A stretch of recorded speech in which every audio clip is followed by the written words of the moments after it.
Muy buenas noches, que el Señor les bendiga. Como de costumbre, por la gracia de Dios, tenemos hoy el pequeño estudio, la pequeña reflexión bíblica en el Evangelio según San Mateo. Estaremos estudiando el capítulo 23, pero solamente los versículos del 1 al 12, y después proseguiremos, si Dios así lo permite. Pero vamos a escuchar antes una alabanza, un himno que, a pesar de estar en los himnarios, no se canta. Vamos a escucharlo, Amoroso Salvador.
Bendito sea el Señor, preciosa alabanza, amoroso Salvador.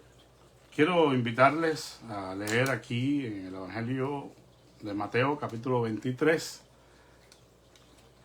los versículos del 1 al 12. Jesucristo acusa a escribas y fariseos.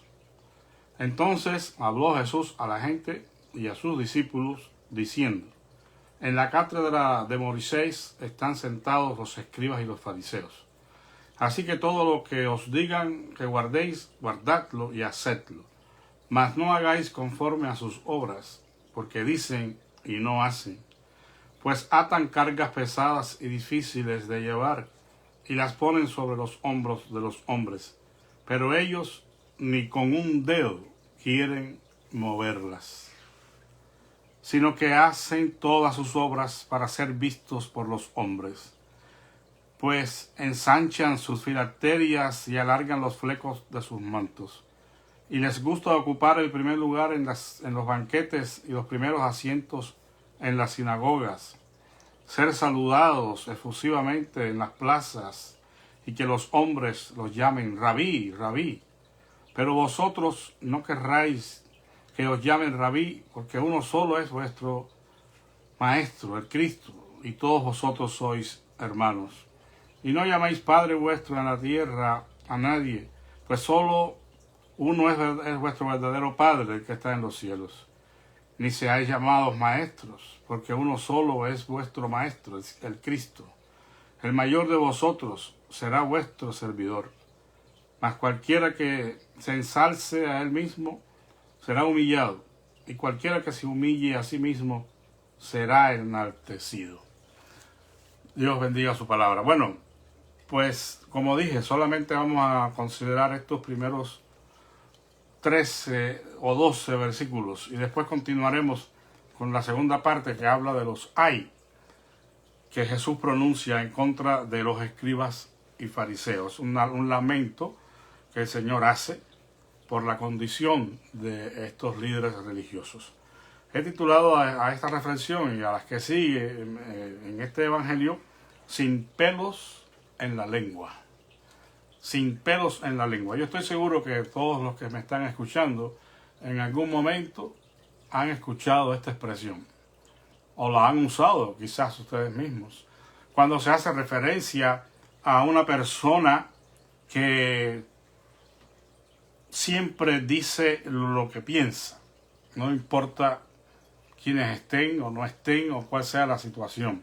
Esta persona que es sin pelos en la lengua habla sin tener ninguna cosa que se lo impida. Es una persona catalogada como sincera, franca, honesta, que dice todas las cosas sin problema alguno. Esta persona es capaz de denunciar la injusticia. Esta persona siempre va a decir la verdad, a tratar de desenmascarar a los falsos e hipócritas. La persona que en amor a la verdad refuta el error y se convierte en un defensor de la verdad. Esta persona que catalogamos así como una persona que no tiene pelos en la lengua es una persona, sin embargo, que cuando es una persona honesta, cuando es una persona que ama al prójimo, que conoce a Dios como su Señor y Salvador, a pesar de que ella es honesta y sincera, las verdades que dice nunca denigran al prójimo. No se trata de ofender a aquellos que no están haciendo el bien. Se trata de denunciar la falsedad, la hipocresía, poner la maldad en evidencia, pero nunca denigrando a la persona. Cuando Jesús habla aquí en este capítulo 23 de Mateo, inmediatamente quien conoce esta expresión piensa en Jesús como alguien que habló sin pelos en la lengua. Es decir, que nada ni nadie impidió que el Salvador dijera las cosas como son. Como dice el otro refrán, al pan, pan y al vino, vino. Es decir, nada de hipocresías, nada de estar con falsas alabanzas, lisonjas, o estar diciendo las cosas disfrazadas por temor a que pudiera recibir algún ataque, algún contratiempo. Jesús habló lo que tenía que hablar. Y aquí Él está acusando nada más y nada menos que a los escribas y fariseos. Jesús está hablando con sus discípulos, dice aquí, y con la gente. La gente puede hacer una multitud heterogénea, variada, con diferentes personas de diferentes clases sociales, pero indudablemente pues todos eran judíos y sin dudas muchos de los que estaban allí seguían a la secta de los fariseos, que pues dicho sea de paso era una de las más prestigiosas de la época. Los fariseos representaban lo mejor de la sociedad religiosa judía. Eran fieles observadores de la ley. Y el Señor habla aquí de ellos, no todos evidentemente, pero quizás una inmensa mayoría de estos escribas y fariseos estaban siendo personas de cuestionable moralidad, por cuanto el Señor Jesús dice que no se deberían fiar de ellos, porque ellos dicen y no hacen. Los fariseos, los escribas, eran líderes definitivamente muy respetables, y los sinceros, obedientes de la ley, pues eran sin dudas un ejemplo y una inspiración para muchos. Pero había un problema aquí.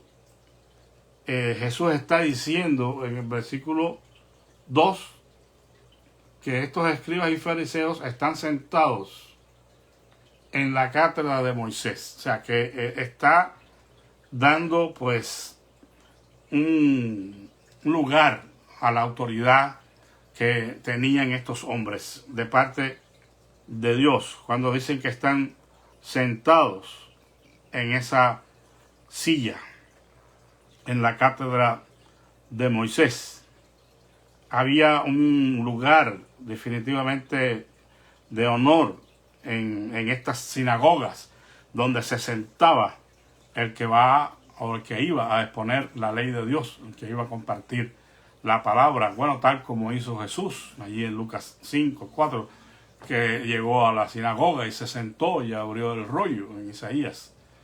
Y eso es algo que hacían los rabinos, ¿verdad? Y siempre había en las sinagogas pues un líder que era el que se encargaba de compartir la palabra, y se sentaban en esta silla que era un símbolo de autoridad para enseñar la ley del Señor.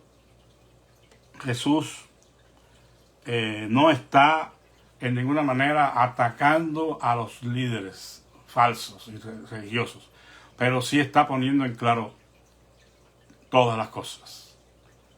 Mientras que hay un reconocimiento de que los escribas y fariseos son los que se sientan en la silla de Moisés, en la cátedra de Moisés, y tienen la autoridad para exponer la ley al pueblo, no quiere decir que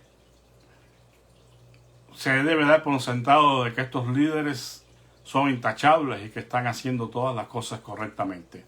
Porque aquí había un problema. Jesús primero está diciendo, así que por cuanto ellos están en la cátedra de Moisés, todo lo que os digan que guardéis, guardarlo y hacerlo, mas no hagáis conforme a sus obras, porque dicen y no hacen. Aquí hay una aparente contradicción cuando Jesús dice primero, hagan todo lo que os digan, pero después, cuando dice que ellos dicen y no hacen, en el versículo 4 dice, pues atan cargas pesadas y difíciles de llevar, y las ponen sobre los hombros de los hombres, pero ellos ni con un dedo quieren moverlas. Estas otras cosas que está mencionando aquí Jesús, de las cuales no se dan detalles, son las llamadas obras de la ley. Estos hombres tenían la autoridad de legislar y ellos hacían estudios de la ley de Dios, pero el problema estaba en que ellos añadían a esas leyes, al estudiarlas y al tratar de quizás actualizarlas, hacer una revisión, ellos añadían mandamientos de hombres. El legalismo ese tan fuerte que se manifestaba en algunos de estos líderes religiosos, y hacían la situación más pesada, más difícil para los creyentes, ¿verdad?, que querían agradar a Dios. No se trata de la ley de Dios, se trata de las obras de la ley. Todas esas disposiciones rabínicas que ellos mismos ponían al hacer la halajá, ¿verdad?, ese estudio y esa reinterpretación de la ley. Se inventaban cosas y ponían cargas sobre las personas que definitivamente no las podían cumplir.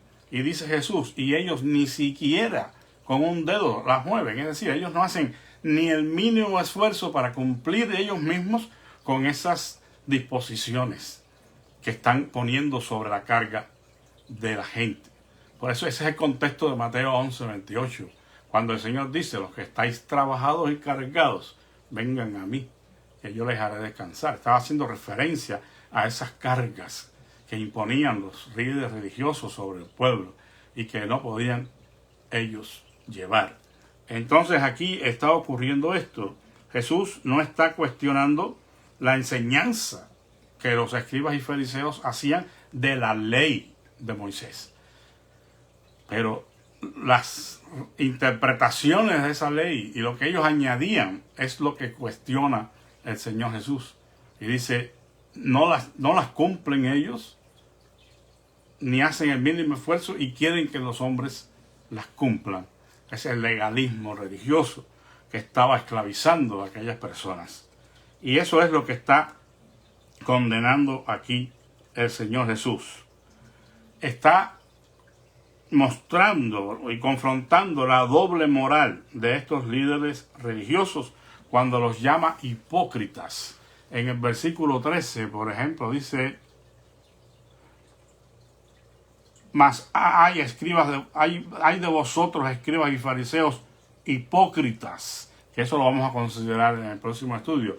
Pero las palabras que el Señor lanza contra estas personas, pues no son palabras fáciles, no son palabras cariñosas y amorosas, sino una palabra fuerte. Dice: ustedes son hipócritas.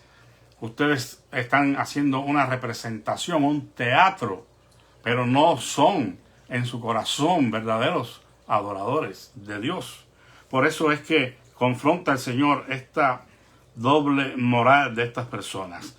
Dentro de la hipocresía, un aspecto de la hipocresía es que la persona hace buenas obras, pero las hace buscando el aplauso de los que las ven. Es decir, que ellos no hacen las obras que hacen porque quieren agradar a Dios, sino que están buscando que otros vean esas buenas obras y los aplaudan, y los adulen, y los alaben a ellos. Estas personas, estos escribas y fariseos, hacían eso, hacían las obras para ser vistos de los hombres, dice el Señor Jesús. Y lo más triste del caso es que en otro contexto el Señor dice: ahí tienen su recompensa, ¿verdad? Si ellos lo que están buscando es la alabanza y el reconocimiento de los hombres, pues esa sea su recompensa. Pero no podrán obtener la alabanza y la bendición de Dios. Y además de esto, dice que buscaban los mejores asientos en las sinagogas. Los asientos destinados para judíos honorables, líderes honorables, que estaban siendo bendecidos, ¿verdad?, y privilegiados por su posición en esos asientos que estaban delante. Estos líderes estaban siempre buscando a ver cómo ellos podían sentarse en estos asientos, porque estaban buscando la alabanza y la honra de los hombres. El Señor dice que estas personas querían el aplauso, querían la adulación de los hombres, querían que los saludaran en las plazas, pero no como un saludo normal, sino que se le hiciera reverencia y que le dijeran rabí, rabí, y toda esa pompa, todas esas cosas que engrandecen el ego, que la persona se siente tan bien cuando le llaman de tal forma, de tal manera. Hay algunas personas que no se les puede llamar por su nombre, hay que mencionar el título que tienen, ¿verdad?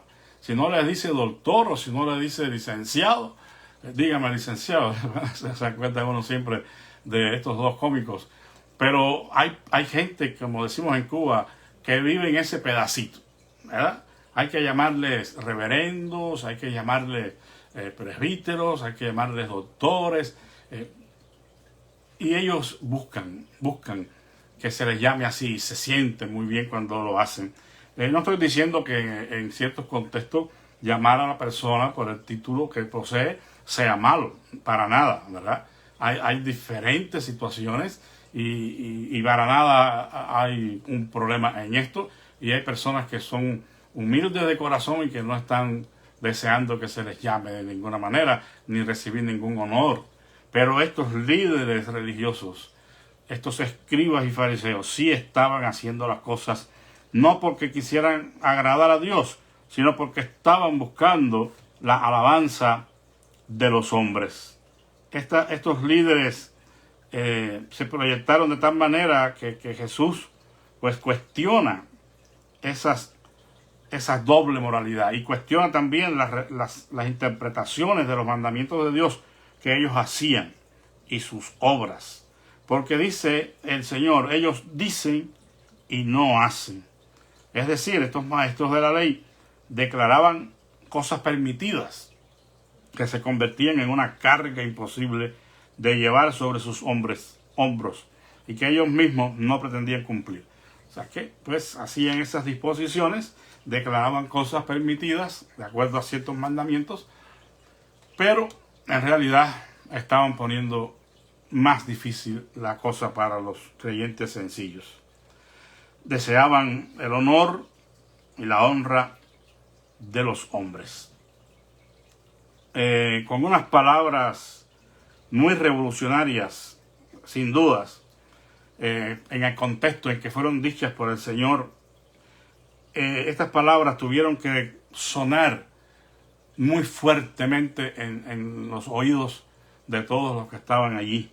Y me refiero cuando el Señor pues hace referencia a la hipocresía de estas personas, pero sobre todo cuando el Señor llama en el versículo 12, dice: mas cualquiera que se ensalce a él mismo será humillado, y cualquiera que se humille a sí mismo será enaltecido. Y dijo en el versículo 11: el mayor de vosotros será vuestro servidor. O sea que Jesús está dando una palabra aquí contundente y está diciendo algo que en aquel contexto tanto religioso como político no era nada agradable. O sea, el servidor, el esclavo, era una persona de las clases más bajas que pudiera existir. Y cuando Jesús dice, en otras palabras, si ustedes quieren ser grandes, si ustedes quieren ser reconocidos, ustedes tienen que ser el siervo de todos, el servidor. O sea que el Señor está cambiando aquí las cosas y está puntualizando el hecho de que en su reino lo que cuenta es tener un espíritu de siervo. Si quieres honores, tienes que ser el servidor. Aquí el Señor no está para nada pasando por alto la jerarquía, porque hay otra cosa, ¿verdad? Que hay muchas personas que interpretan la Escritura como ellos quieren, de pronto se emocionan aquí y entonces dice: bueno, ya ves, el Señor no reconoce orden jerárquico alguno. Y eso es un error, porque Jesús sí reconoce las jerarquías. El Padre pone las jerarquías y sí hay un orden jerárquico de autoridad en su reino, en su iglesia, y eso no podemos desconocerlo. Lo que el Señor está puntualizando aquí es que cualquier ministerio tiene que desarrollarse sobre la base de la humildad, de la sencillez, del espíritu de siervo. Lo que califica a alguien para servir en el reino de Dios no es la sabiduría que tiene, no es en los estudios que tiene, no son los méritos que ha acumulado, no las obras que haya realizado.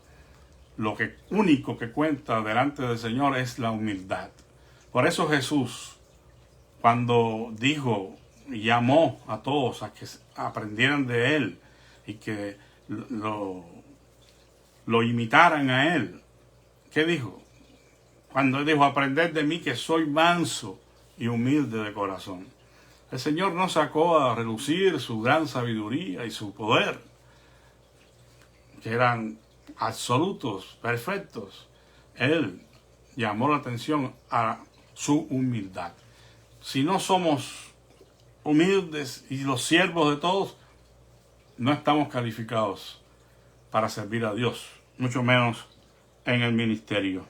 Porque el que se humilla, dice el Señor, será enaltecido, pero el que se engrandece será humillado.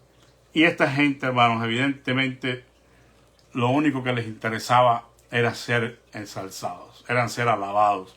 De hecho, cuando el Señor menciona aquí, en el versículo 5, dice: sino que hacen todas sus obras para ser vistos de los hombres, pues ensanchan sus filacterias y alargan los flecos de sus mantos. En el atavío del judío, su vestidura, para adorar a Dios, ellos llevaban sus mantos y todo eso. Y una de las cosas que se destacaba en su vestidura eran lo que aquí llaman filacterias, pero son los tefilín en hebreo. Y esos eran unas palabras, es una palabra que sugería la idea de recuerdo o memoria. O sea, el tefilín era un un atuendo que recordaba, o sea, la palabra significa recuerdo o memorial, y se hacía referencia aquí a 2 cajitas de cuero de un animal apto para el sacrificio del templo, preferiblemente de piel de cordero, y que contiene dentro los textos de las escrituras, donde se ordena tener la Torá como señal entre tus ojos y en tu mano. De estas cajitas se desprenden sendas tiras de piel de cordero que se ajustan en la mano izquierda y luego sobre la cabeza, a la altura de donde comienza a crecer el pelo, y que forma parte del atuendo judío para las oraciones diarias, exceptuando el Shabbat y otros días festivos ordenados en el Tanakh o Antiguo Testamento. Es interesante esto porque estos escribas y fariseos que querían la alabanza de los hombres, exageraban el tamaño de estos tefilín. Y también el sisillot, traducido aquí como flecos, y también como borde, en Mateo 9:20, cuando la mujer del flujo de sangre tocó el borde de su manto. Estos flecos también eran exagerados por aquellos escribas y fariseos, porque ellos querían dar una imagen de ser más santos que otros. Y esa hipocresía Jesús la condenó fuertemente. Querían dar una apariencia de piedad cuando no la tenían, porque el Señor los llamó, como ustedes saben, ustedes son sepulcros blanqueados. O sea, por fuera están muy bonitos, pero por dentro están podridos. Entonces, el Señor está una vez más puntualizando el valor de la sencillez, de la humildad en el corazón y de no estar queriendo impresionar a nadie con lo que hacemos o cómo vestimos y dar una imagen de que somos más santos que otros. Observe que, como ya dije, el Señor no pasa por alto estas jerarquías de autoridad, porque estas jerarquías de autoridad existen y son puestas por el Señor mismo. Hay algunos versículos que no voy a leer, pero puede buscar en 1 de Tesalonicenses 5, 12 y 13, 1 de Timoteo 5, 17, Hebreos 13, 17. En estos versículos se hace referencia a estas autoridades, estas jerarquías que Dios ha puesto. Y el Señor no las pasa por alto. Sin embargo, como dije ya, todo liderazgo debe ejercerse en humildad, con un espíritu de servicio. Nunca olvidemos esta gran verdad, hermanos, ya terminando en esta noche, porque la humildad no se puede actuar. El mejor actor dejará descubierto la arrogancia de su corazón ante la presencia del Dios eterno. Pudiéramos engañar a los hombres, pero a Dios no lo podemos engañar. Él sabe quiénes somos. Él escudriña nuestros corazones. Y Él sabe si realmente lo que hacemos, lo hacemos para la gloria y alabanza de su nombre. Lo hacemos para buscar que Él sea exaltado y no nosotros. Dios lo sabe. Repito, engañar podemos a muchos, pero a Dios no podemos engañar. Él sabe realmente quiénes somos. Y esa es la esencia de esta pequeña meditación en esta noche. Que nosotros entendamos que primero el Señor no tiene pelos en la lengua, ¿verdad? El Señor dice lo que haya que decir en el lugar y en el momento apropiado. No daña a las personas, pero sí dice lo que hay que decir.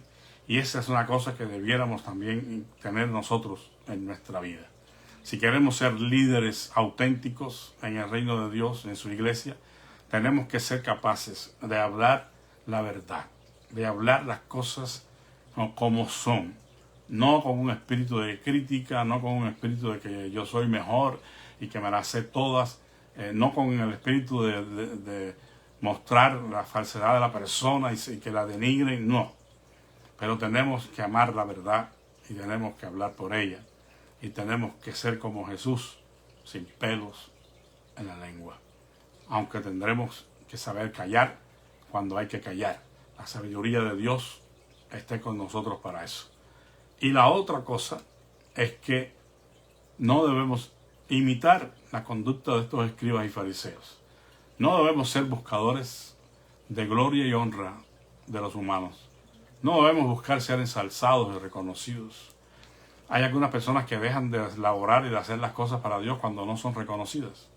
Dicen, mira, mencionaron a fulano y a mí no. Y yo soy... No, olvídese de esas tonterías. Usted sirve a Dios. Y Él mira y Él ve. A Él no se le pasa nada por alto. Quizás a los líderes nuestros se les pasa por alto nuestros nombres. Quizás la labor que hacemos no es tan reconocida, porque no estamos llenando sus expectativas. Pero hay uno que nos ve. Y hay uno que nos está dando su aprobación y su bendición. Y es a ese a quien tenemos que agradar, amados hermanos. Por eso busquemos ser como Jesús, humildes, mansos de corazón. Olvídese de los honores y los reconocimientos humanos, porque esas cosas son efímeras. Lo único que permanece es el hacer la voluntad de Dios. Y Jesús puntualizó eso en su ministerio. Él vino para hacer la voluntad del que le envió. Y eso lo sostuvo una y otra vez en todos los contextos. He venido a hacer la voluntad del que me envió. Mi comida es que haga la voluntad del que me envió. Pues estemos conscientes de eso, amados hermanos, y busquemos siempre agradar a Dios con humildad y sencillez de corazón.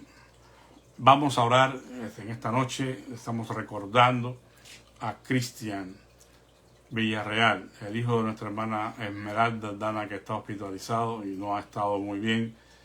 Hermanos, me parece que la situación es crítica, pero gracias al Señor estamos viendo que Él está teniendo misericordia. Y eso es lo que pedimos cuando nos acercamos a su trono, que Dios tenga misericordia de nosotros y que intervenga en nuestras situaciones y las transforme para gloria y alabanza suya. Recordemos a la familia de nuestro querido hermano pastor Ángel Espinosa, que está allá en la presencia de Dios.